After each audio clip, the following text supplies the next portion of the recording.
বৃহস্পতিবার শুক্রবার আমরা আজকে সকাল থেকে দীঘাতে আমার গ্রামের আমাদের প্রিয় পল্লী সমস্ত মা ভাই বোনদেরকে নিয়ে আমরা সকাল থেকে এক পিকনিকের আয়োজনের প্রস্তুতি নিয়েছিলাম এবং সেটা সাকসেসফুল হতে চলেছে।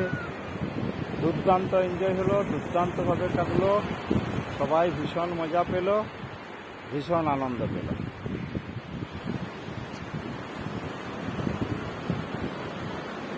দীঘা এক আনন্দ উপভোগ করার মতন জায়গা, মনোরম পরিবেশ। বাংলা তথা ভারতবর্ষের বিভিন্ন লোকজন এই আনন্দ উপভোগ করবার জন্য আসেন, আমরাও এসেছিলাম। সেই আনন্দ কিছু আমরা পেয়ে ভীষণভাবেই খুশি এবং আপ্লুত।